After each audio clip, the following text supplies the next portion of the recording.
শোনো বাছারা, আমি তোমাদের সেই ঠাকুমা। তোমরা তো জানোই আমার কাছে হাজারো আশ্চর্য গল্পে ভরা একটা ঝুলি আছে। কিন্তু জানো কি, আমার ঝুলি কখনোই ফুরোয় না, আর আমার গল্পের শেষও নেই। আজ তোমাদের আমি একটি রূপকথার গল্প বলবো। শোনো সবাই, আজ তোমাদের বলবো এক রাজকুমার আর এক জাদুকরী লাল পাখির গল্প।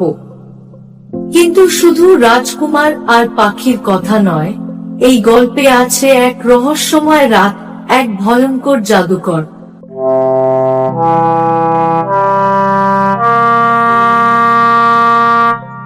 এক সময় খুব দূরে এক সুন্দর রাজ্যের নাম ছিল সোনারপুর।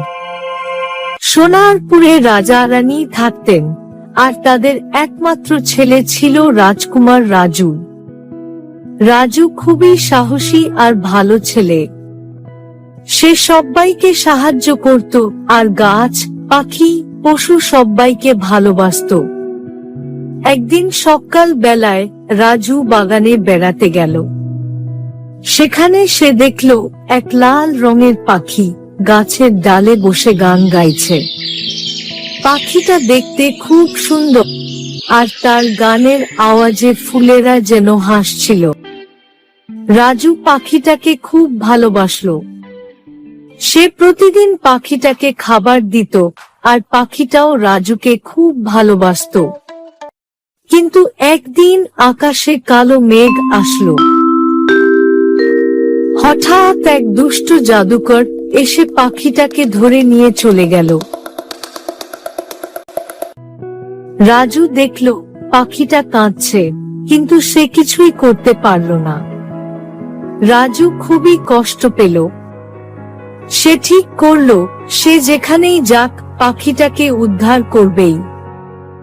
সে রাতের বেলা একাই বেরিয়ে পড়ল, আর সঙ্গে নিল শুধু একটা ছোট্ট তলোয়ার।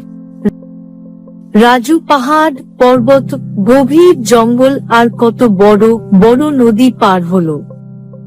পথে সে এক বুড়ো কচ্ছপের দেখা পেল। কচ্ছপ বলল, রাজকুমার, তুমি কোথায় যাচ্ছ? রাজু বলল, আমি আমার লাল পাখিকে খুঁজতে যাচ্ছি।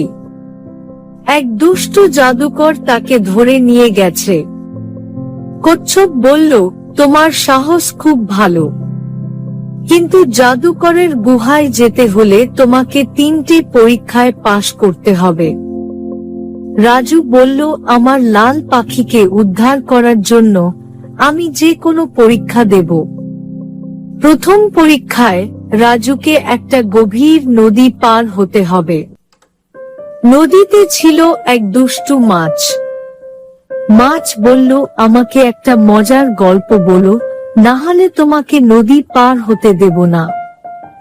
রাজু খুব ভালো গল্প বলতে পারত। সে মাছকে একটা খুব মজার গল্প বলল। মাছ খুশি হয়ে রাজুকে নদী পার করে দিল। দ্বিতীয় পরীক্ষায় রাজুকে এক বট গাছের নিচ দিয়ে যেতে হবে। গাছের নিচে ছিল এক দুষ্ট বানর। বানর বলল, আমাকে একটা পাজল সমাধান করে দাও, না হলে তোমাকে যেতে দেব না। রাজু চিন্তা করে পাজলটা সমাধান করল। বানর খুশি হয়ে রাজুকে যেতে দিল। তৃতীয় পরীক্ষায় রাজুকে এক অন্ধকার গুহার সামনে দাঁড়াতে হলো।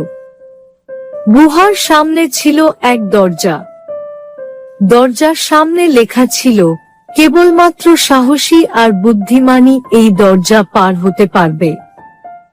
রাজু ভয় পায়নি। সে দরজা খুলে ভিতরে ঢুকল। গুহার ভিতরে ছিল সেই দুষ্ট জাদুকর। সে পাখিটাকে সোনার খাঁচায় বন্দি করে রেখেছিল। জাদুকর রাজুকে দেখে বলল, তুমি এখানে কেন এসেছো? এই পাখি এখন আমার। রাজু বলল, এই পাখি আমার বন্ধু, তুমি তাকে ছেড়ে দাও। জাদুকর বলল, আচ্ছা, যদি তুমি আমার সঙ্গে জাদুর খেলায় জিতে যাও, তাহলে পাখিটাকে ছেড়ে দেব। রাজু কোনো উপায় না পেয়ে রাজি হলো। জাদুকর নানান রকম জাদু দেখালো, কিন্তু রাজু তার বুদ্ধি দিয়ে সব জাদু ভেঙে দিল। শেষে জাদুকর হার মানল। সে রেগে গুহা ছেড়ে চলে গেল। রাজু পাখিটাকে মুক্ত করল। পাখিটা মুক্ত হয়েই রাজুর কাঁধে এসে বসল, আর তার গান শুনে গুহার সবাই আনন্দে নাচতে লাগলো। রাজু লাল পাখিকে নিয়ে বাড়ি ফিরল। রাজুর বীরত্ব শুনে রাজা রানী খুব খুশি হলেন। পুরো রাজ্য আনন্দে ভরে উঠল। আর এরপর থেকে রাজু আর লাল পাখি সব সময় একসাথে থাকত। তারা কখনোই আলাদা হয়নি। কিন্তু জানো বা ছাড়া এই গল্পের কোনো শেষ নেই, কারণ একটা গল্পের শেষ মানেই নতুন গল্পের শুরু। তাই আমি গল্পের ঝুলি খুলে আরেকটা গল্প বের করলাম, কিন্তু সেটা আজ নয়, আরেক দিন শোনাবো।